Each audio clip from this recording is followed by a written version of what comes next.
merci aux organisateurs et à Gérard de m'avoir invité et de donner l'occasion de vous parler de l'archive ouverte. Je suis content qu'il reste encore quelques personnes dans la salle. On est un peu les dernières personnes, Gérard et moi, entre l'apéritif et ce que vous devez subir. Donc, j'aimerais commencer déjà pour corriger un petit truc dans le programme. Vous avez vu archive ouverte, c'est marqué au pluriel. Archive ouverte, vous voyez, ça c'est la vraie graphie. Même si Word vous propose de mettre un S à archive, ce qui est juste en français, nous on est l'archive ouverte, donc c'est un acronyme. Ça fait 10 ans que je me bats pour enlever les S, et je pense qu'on a un problème avec ça, mais c'est pas trop bien grave. Vous savez certainement que quand une publication ou un article est écrit, le titre est écrit sous forme d'une question, c'est que l'auteur, en fait, il va vous dire oui tout au long de ça. Donc, est-ce que la fumée passive est mauvaise pour une personne? Vous n'avez pas besoin de lire l'article, vous savez que c'est oui. Alors là, j'ai quand même un problème, parce que comment mesurer l'open access ou les progrès de l'open access, c'est une question, et je ne peux pas juste répondre oui. Donc, et c'est relativement délibéré parce que j'ai un certain nombre de problèmes où je n'ai pas de solution, et j'espère vous les présenter ici, les problèmes, et que vous allez me donner la solution tout à l'heure à l'apéritif. Juste là, je profite de mettre quelques chiffres. Donc nous, on se situe un petit peu entre Liège et Lausanne. Il est parti, le vice-recteur? J'y crois pas. Je voulais justement lui... C'est enregistré? C'est enregistré. Monsieur Bussy, je vous parle. Hein. Donc, on a démarré en 2008, donc un tout petit peu après Lausanne. Jeannette est quand même là. Je voulais juste dire qu'on s'est beaucoup inspiré de ce qui a été fait à Lausanne, de Serval et des rapports, pour ensuite faire relativement différemment et avoir des résultats nettement meilleurs. Donc, mais néanmoins, il faut quand même... c'est grâce à vous qu'on a pu aller très vite et avoir des résultats positifs en se disant non, ça je pense c'est pas une bonne idée, donc faisons un petit peu différemment. Et on a 88% de notices en texte intégral, ce qui est un chiffre, on est peut-être juste derrière Liège, mais c'est quand même pas mal du tout. Je vois que Lausanne, justement, M. Bussy a tout un programme pour ces prochaines années, et je vais continuer à m'inspirer de Lausanne, et notamment pour aller chez mon recteur et lui dire, attendez, on ne va pas se faire dépasser par Lausanne quand même. Et ça, je pense que ça va être une motivation extraordinaire pour obtenir, je ne sais pas, peut-être un 10% d'apprentis bibliothécaires pour m'aider à travailler, ou peut-être plus. Voilà, donc hier... Axel Marion vous a présenté dans son PowerPoint fou la stratégie nationale. Donc là, vous pouvez profiter, elle ne bouge pas, ma slide, pour l'instant. En 2 mots, qu'est-ce que la stratégie nationale? Et tout au fond, donc le plan d'action qui prévoit des actions, ce plan d'action va être, si possible, validé au mois de janvier l'année prochaine. Et le monitoring national, et c'est là justement où je viens sur la question du monitoring. Donc on va devoir faire du monitoring. Alors, on ne sait pas encore comment est-ce qu'on va le faire. Je voudrais juste donc, toucher quelques points là-dessus. Donc, monitoring, il y a 2 aspects, il me semble. Un, il y a le monitoring financier, donc savoir combien est-ce qu'on dépense pour aller notamment négocier avec les éditeurs. Et il y a le monitoring purement factuel, qui est le nombre de publications. Combien j'ai de publications en open access sur combien de publications au total. Donc, la question du monitoring financier, alors, soit ils sont couplés, soit on les découple. Et c'est la solution, en tout cas qu'à Genève, on va faire, c'est découpler ce monitoring financier du monitoring des publications. Je vous cite le travail de master de Sylvia Meroni, qui a été conduit il y a l'année passée chez nous, justement où je lui ai posé la question, en lui demandant d'évaluer, enfin de me recommander la meilleure façon de faire ce monitoring. Et elle a étudié... la littérature, bien sûr, etc. Mais là, je résume. Donc, elle a regardé, si on fait ça dans l'archive ouverte, comment est-ce qu'il faut faire? Et si l'autre système, c'est d'utiliser la comptabilité générale de l'université pour faire ce monitoring, est-ce que c'est mieux ou est-ce que c'est moins bien? Et la réponse, là, elle est tout de suite, il n'y a pas de question. Hein, c'est la deuxième solution qui est préconisée, afin d'éviter d'avoir 2 systèmes comptables, si on veut bien, dans la même institution. Donc là, on a maintenant un certain nombre de mesures qui ont été prises suite à cette conclusion. Notamment, on a introduit des natures de dépenses dans la comptabilité générale qui va nous permettre d'avoir ce reporting en fin d'année sorti de SAP pour savoir combien d'argent on a dépensé pour les publications, dont les publications en open access, chose qu'on est incapable de faire jusqu'à présent. Et pour faciliter et aider les gens à utiliser les bonnes étiquettes comptables et les bonnes natures de dépenses, on va mettre en place un fonds d'aide à la publication. Et si les gens veulent utiliser le fonds d'aide, ben, ils sont obligés d'utiliser les bonnes étiquettes. Voilà, c'est la carotte et le bâton. Le monitoring des publications. Et c'est là où je suis particulièrement concerné, puisque je suis le repository manager, si on veut, de l'université. Et c'est moi qui dois rendre ces comptes, à quelque part, en fin d'année, ou bien à chaque fois qu'on me les demande. J'ai, en fait, justement, déjà, ces toutes premières questions. Qu'est-ce que je vais mesurer ?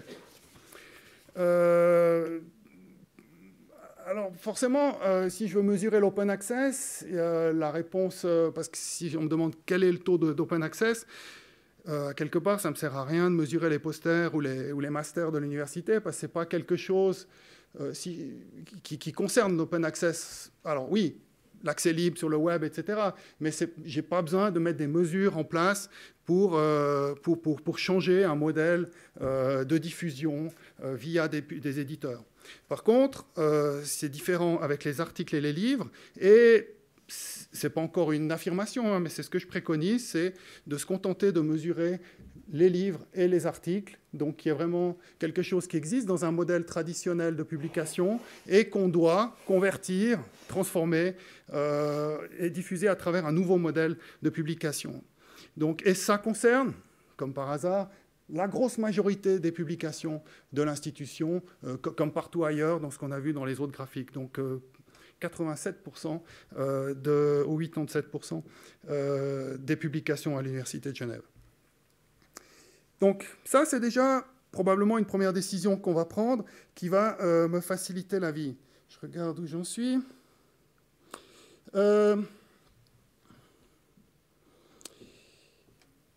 Oui, maintenant, la question, c'est de savoir est-ce que c'est de l'open access ou pas. J'avais prévu éventuellement de faire des choses en live, et puis vu comme ça se comportait le système, j'ai aussi prévu la version de secours, qui est déjà avec des copies d'écran. Et là, je vous montre juste des extraits des notices qu'on a dans l'archive ouverte, avec des problèmes qui se posent et auxquels on doit trouver une réponse.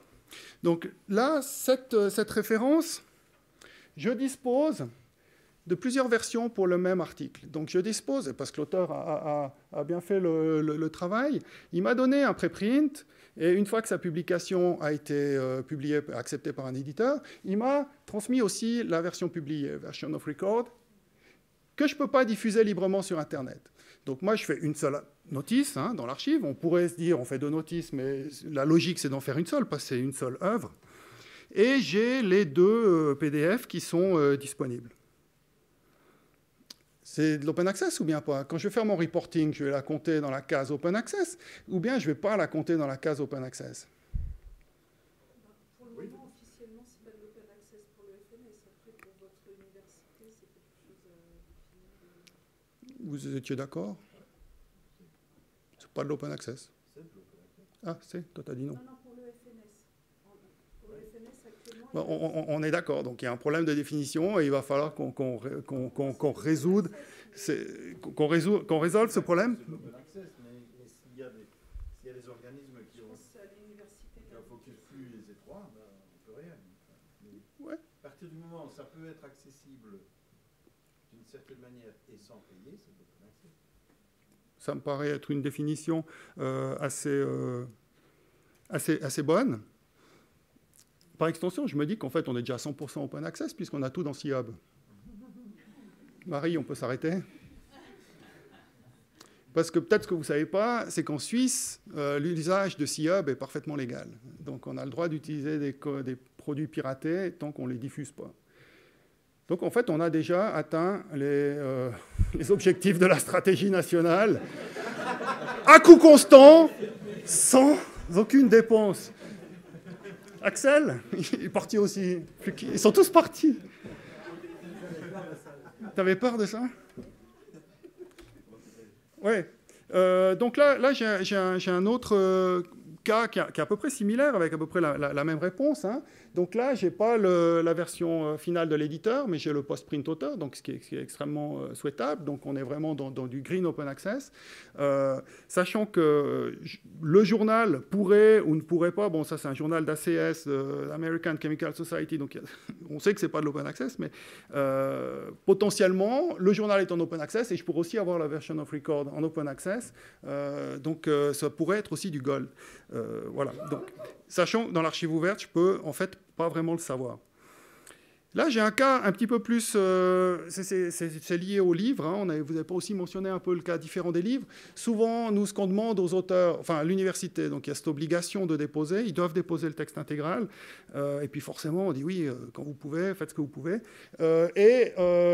Il est tout à fait acceptable chez nous que l'auteur ne puisse pas déposer tout le PDF de livre, mais on lui demande de déposer au moins la page de couverture, l'introduction, la table des matières. C'est déjà ça, quoi. Et là, c'est ce qu'on a. J'ai un extrait dans cette notice en accès libre. Et quand je vais faire la mesure, mon monitoring, celle-ci va probablement dire, bon, ben oui, un PDF, il est en accès libre, donc c'est de l'open access. Et en réalité, je n'ai pas l'œuvre complète. Donc, ce n'est pas de l'open access. Problème de monitoring et de mesure. Donc, en fait, j'ai cette dernière version pour vous montrer que là, pour poser vraiment la question, comment est-ce que je vais devoir mesurer, moi, sachant que je me concentre sur les accès, le niveau d'accès, donc accès libre, accès restreint à la communauté UniGE, ou accès fermé, donc que l'auteur, pour autant qu'il ait un compte à l'Uni.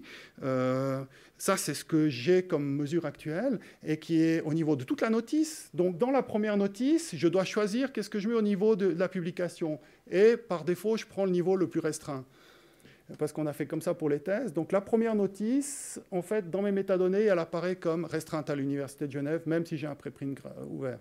Donc, au niveau de la mesure, du monitoring, ça ne va pas le faire parce que, en toute logique, il faudrait qu'on regarde les licences et pas le niveau de diffusion. Et ça, c'est toute une affaire parce qu'il faudrait qu'on réintroduise des licences sur toutes les publications qu'on a. Une autre question que je veux poser, c'est la question de quand est-ce qu'on fait la mesure, à quel moment. Donc, est-ce que je regarde toute l'archive ? Le niveau actuel, j'ai 60 000 notices, donc j'ai 41% qui sont... Ou bien est-ce que je regarde les publications de l'année 2016 et je dis pour 2016, j'ai tel niveau, pour 2017, un niveau un peu faible parce qu'on n'a pas encore toutes les publications. Qu'est-ce que je fais quand j'ai un embargo ? Est-ce que je considère qu'une publication qui sera libre dans 12 mois, c'est déjà de l'open access, donc ce qui fait gonfler un petit peu mon chiffre, ou bien je dis non, aujourd'hui, je n'ai pas 100% parce qu'il y a cette publication d'embargo, mais dans 6 mois, elle ne sera plus en embargo, donc je vais monter. Si c'est dans votre dépôt institutionnel et que c'est accessible sur demande, à l'auteur, oui. Même si ce n'est pas ouvert, grand ouvert, et si c'est accessible sur demande, et si le texte intégral s'y trouve, ça compte tout de suite. C'est présent, c'est là. Ouais, donc je vous remercie de votre réponse. C'est un point de vue et il faut qu'on... C'est ça. Voilà. Et il faudra au niveau national, qu'on s'entende sur ces façons de faire pour quand on va mesurer, on mesure tous la même chose pour avoir ce reporting national. Il faut définir de quoi on parle en fait. Hein. C'est ça. Donc le problème de l'open access, c'est de rendre accessible gratuitement et sans contrainte significative, enfin sans blocage. C'est ça. Donc, si vous pouvez demander et obtenir, ce qui est dans... Donc, et c'est l'auteur qui doit dire oui. Alors, si l'auteur dit non, c'est ça. Évidemment que ce n'est pas en accès ouvert. C'est ça. Et si l'auteur est décédé ? Et si l'auteur est décédé ? C'est ouvert tout de suite, alors. Hein. 70 ans après sa mort. On ferme le cercueil, on ouvre le... C'est ça. Donc, ça tombe dans le domaine public 70 ans après la mort, donc il y a quand même une grosse latence. Et c'est pour ça que le quand, ce que je mesure et qu'est-ce que je mesure, reste quand même pertinent. Mais il faut effectivement qu'on définisse, et là, on a pas mal de travail en termes de définition et de savoir qu'est-ce qu'on mesure. Je peux vous poser Oui, une question? volontiers. Ce qui vous préoccupe, c'est de savoir, quand vous dites est-ce que ça compte, c'est quand vous voulez faire un inventaire de la production de l'institution? Ce sera justement pour répondre à la directive, à la stratégie nationale, où on va demander, chaque année, j'imagine, on va mesurer, est-ce qu'on est en train d'atteindre petit à petit le 100% qu'on veut en 2024 ? Et moi, je suis sur le terrain et je vais devoir faire cette mesure. Alors, et je dis juste comment est-ce que je vais la faire pour que l'année prochaine, je refasse la même chose, pour qu'il y ait une mesure cohérente. Oui, merci. Alors, là, je me souviens plus ce que je voulais vous montrer. Juste peut-être la question des licences, qui est assez compliquée. On n'a jamais demandé dans l'archive ouverte les licences. On a fait un petit peu des essais, j'ai introduit dernièrement, et je demande aux auteurs de définir, d'indiquer quelle est la licence qui s'applique à la publication. Et on voit qu'il y en a quand même beaucoup qui ne savent pas. Et c'est assez compliqué, et je pense que c'est difficile de demander aux auteurs déjà de faire le dépôt, donner le PDF, puis encore connaître la licence. Alors là, c'est plutôt un plaidoyer, un peu dans le sens de Cécile, d'avoir une aide aux auteurs pour les libérer de ces tâches, et ça, c'est quelque chose que la bibliothèque peut et doit éventuellement prendre en compte. La question de l'embargo, j'en ai parlé tout à l'heure, de savoir si je considère que c'est déjà de l'open access ou pas encore. Mais voilà. Là, c'est un message pour Marie, ma chef. Donc, tu vois un peu les pourcentages que je demande, c'est presque rien, quoi. C'est pour faire le travail. On vient de convenir que c'est la bibliothèque qui doit faire le travail de suivi des licences. Donc, voilà. Donc, nous, à Genève, toutes les publications qui arrivent dans l'archive ouverte sont validées par une équipe de bibliothécaires. Ça prend, on a calculé, entre 5 et 15 minutes. Donc, et pour atteindre le 88% de texte intégral, ces bibliothécaires refusent de valider une notice qui ne dispose pas du texte intégral. C'est la théorie, c'est pour ça qu'on a le petit 12% qui est de différence avec le 100. C'est des personnes très opiniâtres qui écrivent à l'auteur, dis donc, si vous voulez voir votre publication dans votre page web, il faut me donner le texte intégral. Si vous croisez des collègues là à l'apéritif qui ont l'air vraiment opiniâtres, vous avez rencontré mes collègues validatrices. C'est des personnes opiniâtres.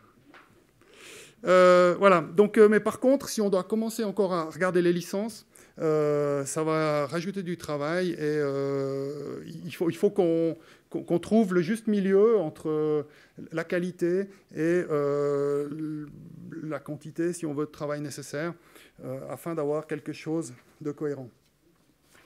Voilà, moi, comme il y a l'apéro...